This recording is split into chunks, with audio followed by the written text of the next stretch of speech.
Kepada Tuan dan Puan, para anggota DPR yang terhormat, apa kabar hari ini? Sepertinya tak sebaik biasanya. Sama, di sini pun begitu. Kita semua memang sedang diuji. Hidup memang tak selalu baik, kan? Seperti kami-kami ini, Tuan dan Puan juga mungkin lebih banyak bekerja di rumah. Kalau lihat siaran sidang atau rapat terbuka di gedung DPR sekarang sih kelihatannya banyak kursi yang kosong. Tapi biasanya juga kosong kan ya? Tuan dan Puan anggota DPR yang terhormat, saya perhatikan parlemen negara lain fokus melawan corona. Tapi rasa-rasanya isu-isu yang keluar dari Senayan belakangan kok kebanyakan tidak terkait corona ya? Kami malah membaca DPR bersemangat membahas isu-isu lain.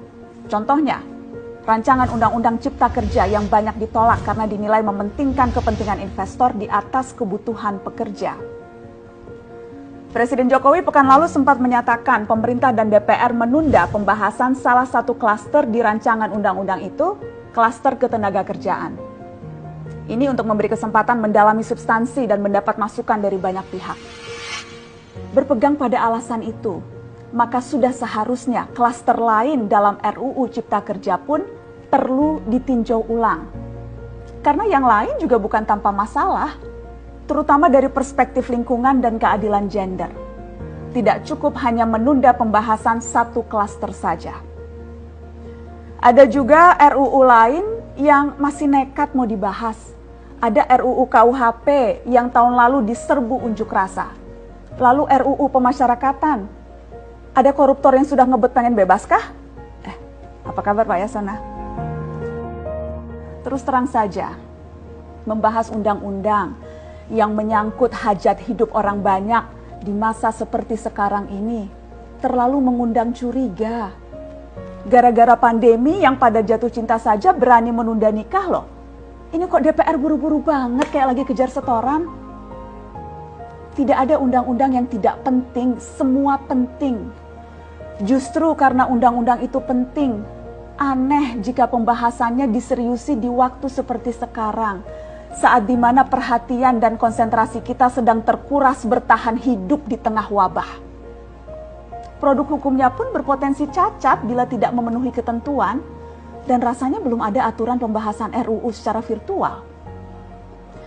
Jika ngotot menuntaskan Omnibus Law, atau RUU KUHP, atau RUU pemasyarakatan, jangan salahkan jika ada yang menilai DPR tidak menjadikan perang melawan corona sebagai prioritas.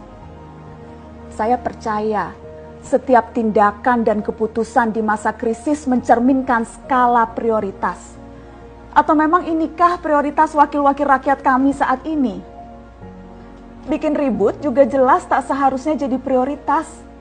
Satgas COVID-19 DPR kemarin dikabarkan mengimpor jamu ilegal dari Tiongkok secara besar-besaran untuk pasien positif virus corona.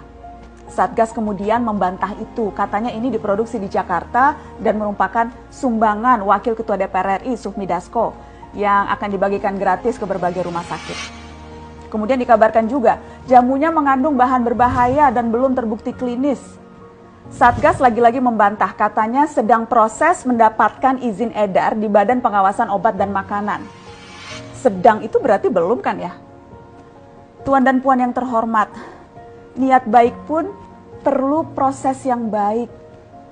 Proses yang semrawut hanya akan disusul polemik. Sementara sekarang kita sedang banyak-banyaknya menaruh harapan kepada negara.